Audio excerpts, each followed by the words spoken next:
You got some ideas. I ain't gonna lie with that. Talk to me, man.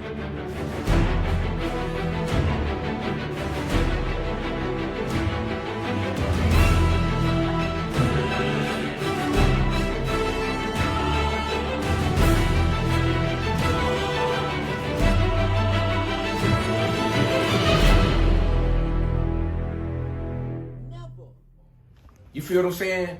Through different areas in the hood in Miami-Dade County. You feel what I'm saying? Because when you got young niggas that's in their 20s, you know, like John Doe, and then you got Vonda that was over there in Overtown. You feel me?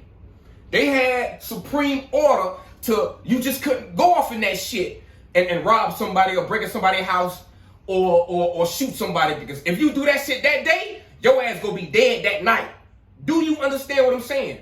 Nowadays, we don't have order like that no more. We got these young niggas just riding, just straight, just shooting shit up without consequences. You understand what I'm saying? Because what these people had done, they took the order away from us. Now, I understand that it was fucked up how they went about the shit with the drugs. You feel what I'm saying? But it's not like they came up with the drugs themselves. You feel me? They was placed there with the drugs. So what the fuck they supposed to do? Of course they go dwell in a drug game. You feel what I'm saying? To make some money to come up. But I can tell you this here, man, it was many small economic systems in the black community till we didn't need no other corporation or institution. We ain't need none of that shit. We did that shit on our own. They took it away from us by taking those particular peoples off the streets. Yeah, you know, they was, you know, doing fucked up shit out here.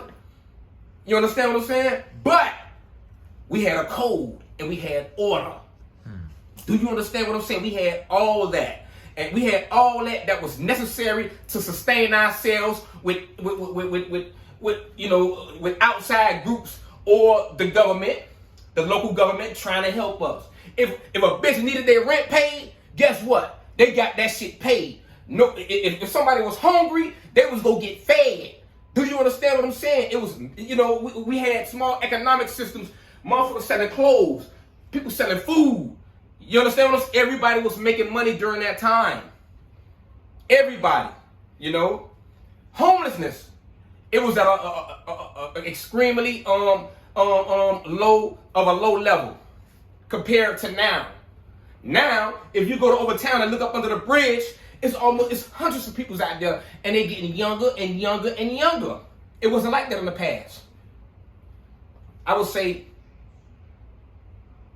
in the mid-90s on down. You understand what I'm saying? But when it started getting, you know, when they took those hard hitters off the streets, shit just started getting bad, man. It started getting real bad. Now, I'm not looking at, you know, the black politicians. You feel me? Because they didn't make that kind of difference on making things better. It had to take street niggas to do it. It had to take street niggas to do it. You feel me? Okay, because we had politicians like Arthur Till. His name was Arthur Till.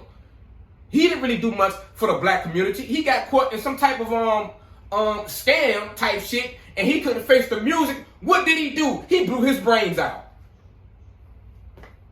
You know? On national television. And now we got Mr. Hardeman. I don't see him doing much. I can't see how motherfuckers even voted for him. I just can't see. You know what I'm saying? Gentrification, that's still going on. They still taking up all our shit. And we still have gangs shooting down innocent women and children. You feel what I'm saying? So it ain't no order. So why the fuck we need them? Who the fuck are they? What are they doing to make the difference? I'm gonna tell you, not a fuck thing. Nothing. Black Table Talk. This shit is serious, man. You know? And this is some shit that have to be discussed. Because if we don't discuss this shit, you know, in brutal terms, because it got to be brutal. And it have to come out brutal. You know? This shit have to be, if we don't discuss this shit go keep going on when it don't have to. It really don't have to. We can make the difference, you know? You know, shit just got to be discussed. You know what I'm saying? And we have to come to a determination on what the fuck we gonna do about it. Seriously. And not be afraid to go in. Sometimes you have to be willing to lose. I'm the kind of brother, man, hey, I be willing to risk it all for what the fuck I believe in. That's why my peoples keep me close to them, because, you know, they feel like, well, you know, that boy, his life is uncertain. We don't know what he may get into. We don't know what's going to happen. Let's just keep this nigga close to us. And there ain't nothing wrong with that. And ain't nothing wrong with that. You know? I be worried about a lot of shit. You know? Why? Because I got to live in this shit. You got to live in this shit. And our kids got to grow up in this bullshit. You know? So, of course, we should speak about what's going on and talk about this shit. And those that are hindering us, remove them out the way.